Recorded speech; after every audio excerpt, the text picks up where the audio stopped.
président Dios avant disinga na dikando na Saint-Pierre Roger ayebisi biso alobino baleki nanga ya solo nazwaki mbongo $25,000. Ngana bivie bongo pourquoi banda kala noza olingo ndimate o teta on a eu 25,000 wana maître John akataki na 7,500 kutu 8,000 ya yimo kwa kati na bivie adios ndenge na yebeli yo ndenge na yebeli maître John mbongo matanga oyo ba pesi po esunga ke defawale la manandenga bien. Et comme il est sous que, oh, maître Dieu n'a kataki 8,000. Ça, je suis pas d'accord avec toi. Ote, bosikoyo, redi pe, aiko landanga, wa, loka tokendaka na bango, redi a 8,000, Mbiliabel a 8,000, Manda Chante a 8,000, Bosian a 8,000, et même Bassin a 1,200, Tcharakon a 1,200, na bivier. Mais, neni mbongo matanga, beaucoup miko se partager yango. Boloko la bo partager yango, c'est que ça les sous destiné na matanga te, pesanga pe yanga. Oh, no leki nanga, nazana mbongo te, petit nanga isimba na $100, total na ose la mbongo mona ozwa pa bahati le kwebo, na koyeba ko baxela yo ngana bi, siko a opesinga siko baninga mso tenga mona yebi na sala na yebi. Voilà et pas ito yali. Alors, na niveau, il faut biso ba artiste tout ça la conscient ya ba makambu na biso, nani azo diriger biso, même ba président vers qui c'était pas comme ça. Na lo ba omoni de konanga yi Lambert. Oni makambo nga na boyaki kokota na organisation oyo. Nga na zana ba organisation wana te, donc na zui eloko moko te. Donc na bibi kutu makambo te. Nga na zoko apprendre. Na apprendre makambo ka ndenge Adrisha Zoloba. Zoka bambongo bimaki. Bambongo mse bimaki na niveau gouvernement, ça c'est sûr. Mais mbongo wana ezana mbongo moko on dirait, pas on dirait mais gouverneur ndi apesi. Apesi na Adieu Salimba en tant que mokonzi ya imiko quoi. Mais tala ba comportement. Ngande kona wana zué loko moko te na makambo wana na yebi kuta. Po oyoki oyoka koma na kati wana te. Na yebaki ba buzoba tozana na Kongo wa quoi. Des fois za okabela ngai. Azo kabela ba musicien bilamba. Donc ngai kutu nembu tasali cotisation soso na kin. Donc c'est triste au monde que muto azalaki généré ndenge wana ntango akufi tolinga bato balinga balela ye lisusu. Moi c'est triste. En tout cas ça va bien. Ngai ndeko na zwi eloko moko te na yebi na mpe makambo te. D'ailleurs nazotindelo émission na saki na mami il est là. Nasuka nango déjà na lobaki. Na ye awa pona oza poste moko te.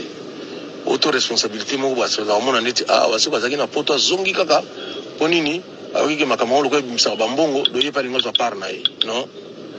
On a équipé les landais qu'on a déjà foutu billet à first class. C'est déjà trop cher. Pas ces jours n'a pas. Donc non, on a équipé les landais qu'on a. Au moment on a peine dans cimetière net aux Alaki on a. Nazarega on a Adolphe Dominguez. Batumingi basukaki na musée national. Mais na cimetière boitan bazokunda defao. Na ba leader Nazarega kangai na Adolphe Dominguez Cécile.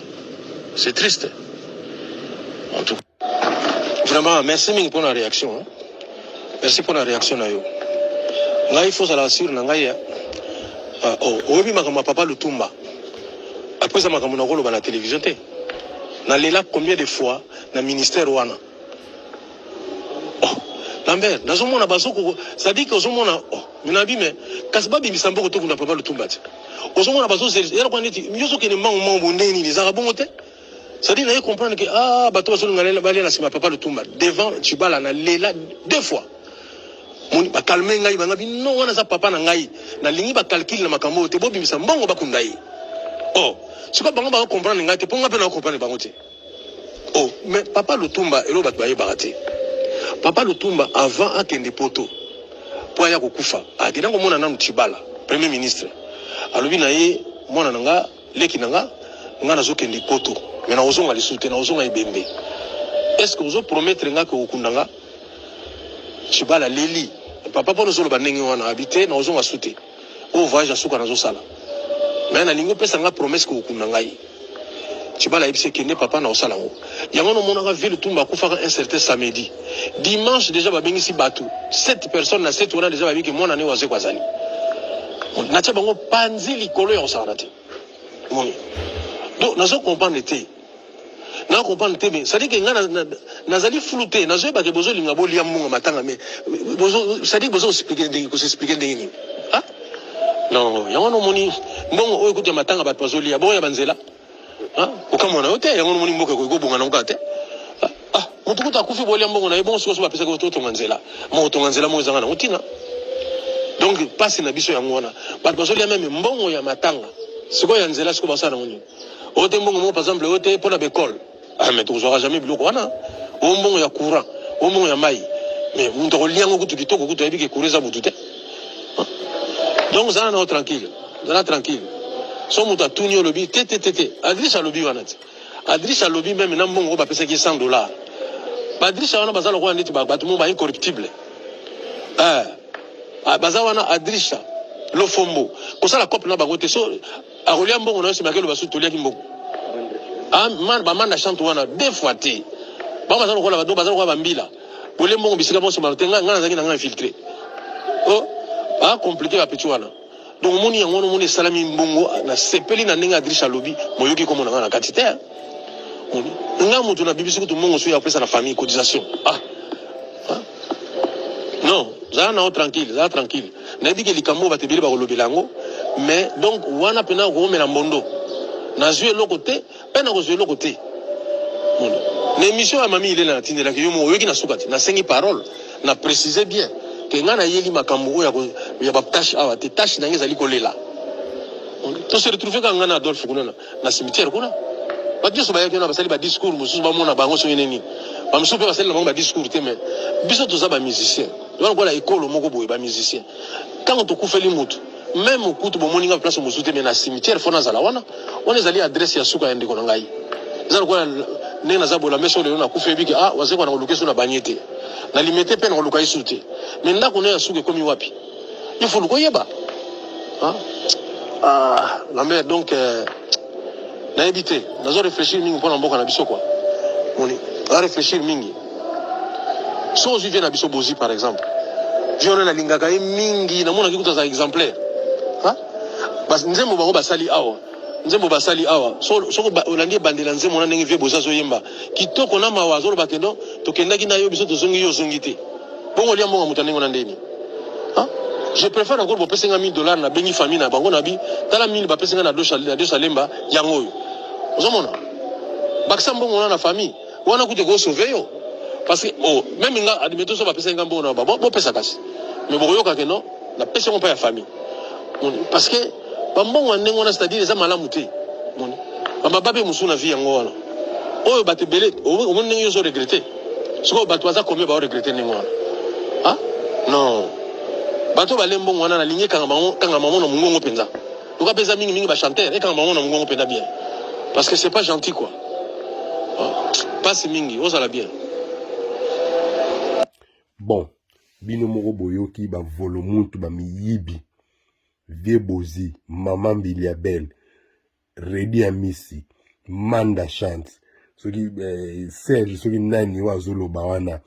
Maître wana yaki 8000. Na yemo grand volomuntu adieu salemba. En tout cas, j'ordonne na Messe Jacqueline Ngobila, le gouverneur de la ville de Kinshasa, et à la dame, la ministre, il y a ministère, il y a culture et art, il y a kofungo la dossier contre ba kombo o ebimi o baliaki mbongo wana na chaka Congo que j'allais oublier les grands volomuntu bakanga bango basamba bakende makala ba purger peine na bango pe ba futa mbongo wana avec intérêt na famille ya Defao. J'ai dit et je vous remercie. Merci. Tika oseka shaono na njili na bino mpe ba tête bien faite bazalaka.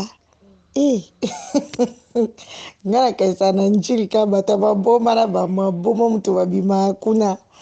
Oyebi na eba ete azaka mwana njili. Moi je savais pas. Monica de total à Kewana. Ça ba live na e. Nga yeba ete ngabi attends. Nga yebi ka ngabi peut-être c'est un gars peut-être qui vient, peut-être na ebitem sous mwana mbinza. Je sais pas quel quartier, ba limité, ba nini. Moi je pensais pas qu'il venait de njili quoi parce que webika bato njili biso tout le monde a ba tête brûlée mais c'est pas tout le monde hein parce que hier apparemment Aza quand même bien donc Aza tête vraiment posée bien faite quoi donc moi je croyais toujours webika nde biso to kanisa ka so monika muto njili pour nous c'est des voyous les gars là qui aiment bien saper tout ça. Mais au moins, lui, il est un peu intelligent. Hein? Il est pas un peu, mais il est intelligent. Il n'est pas un peu intelligent, mais il est intelligent en fait. Bon, il y a un gros caca.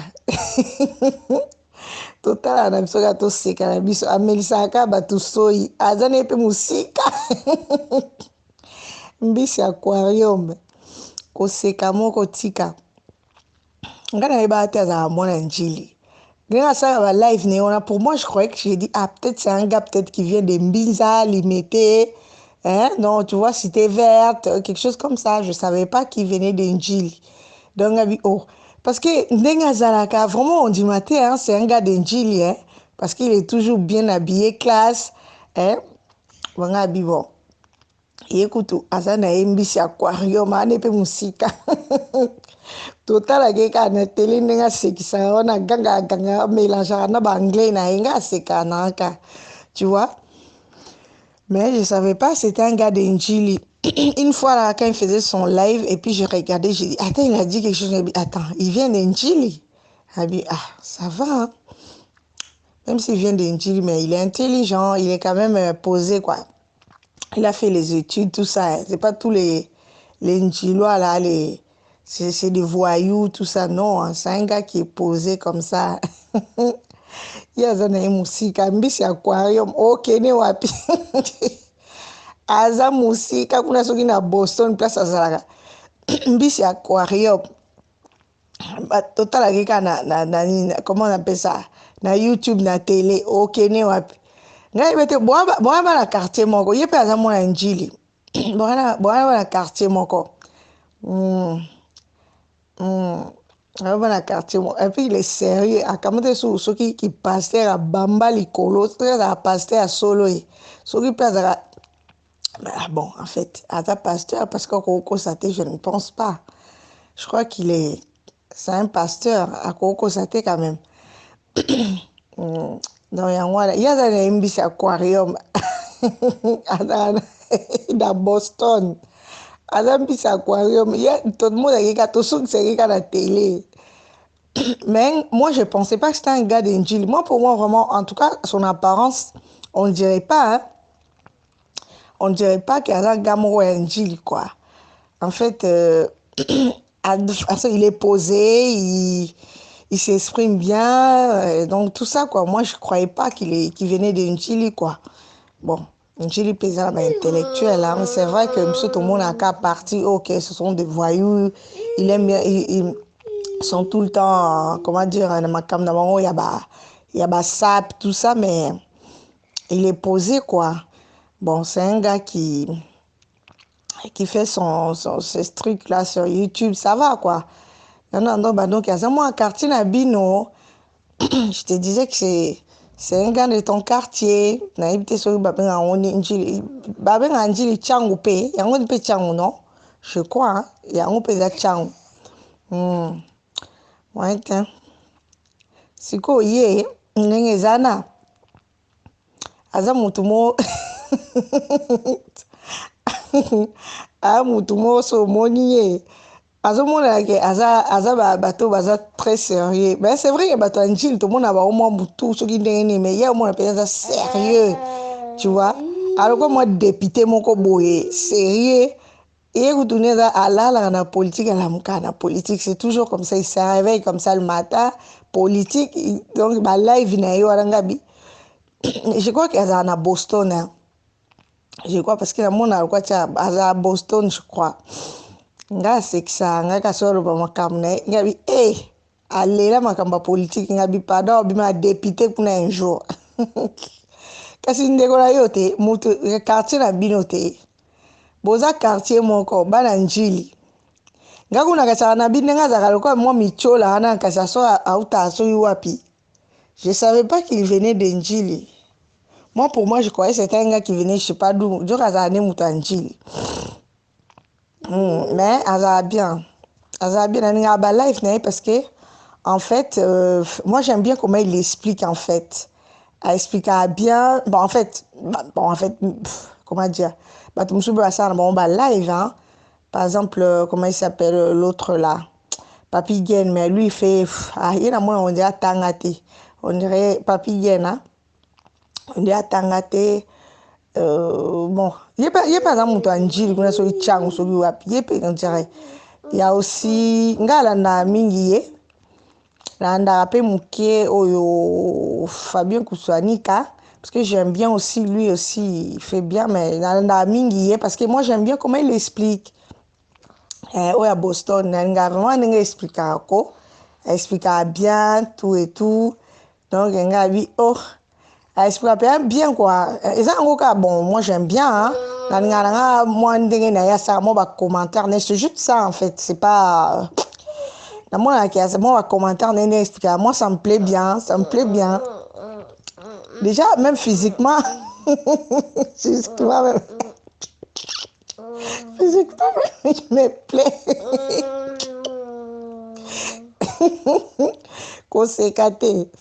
Kosekate ane mbisi aquarium ata tolulie ane musika moko tokeni ane mbisi aquarium ata tolulie il est loin aux États-Unis, nous on est en France, qu'est-ce qu'on va faire? Ane mbisi aquarium otaleka à la télé, c'est tout, hein. Il est loin. Mais moi j'aime bien comment il fait ses lives, quoi. Il fait ça bien. Donc en fait na c'est pas la façon na quoi.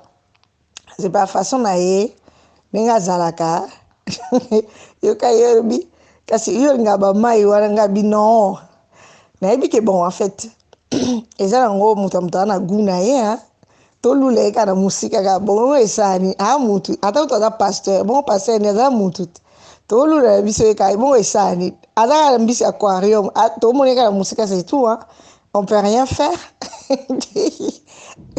a yebi ne peut bisoter c'est tout a yebi ne peut bisoter to bata na biso na nini na base ya nini ya ba profil. Non, moi j'aime bien comment il est en fait. J'aime bien comment il est. Même physiquement, hein, j'aime bien comment il est. On dit matin, c'est un gars d'Injili, hein. Il est vraiment bien quoi. Hein? Il est bien. Et puis il s'habille toujours bien, classe là. On dirait un député comme ça là. Franchement. Soit dans la Paris, mais habite encore ma fille. Eza kena ko boaka wane musika so na Boston so wapi ako. Aza qui passait à mami qui sous le colo. Non, c'est juste pour rigoler franchement. Tout c'est carabiso. Na ebate kaza c'est un gars d'Injili na ebate. Mais il est bien, moi j'aime bien, même son physique, même sa façon de parler, j'aime bien comment il est. Je le trouve bien quoi. C'est un gars posé, c'est un gars qui est intelligent en fait. Il est intelligent. Bon, aussi que ça, on va. Nega tulinilaka.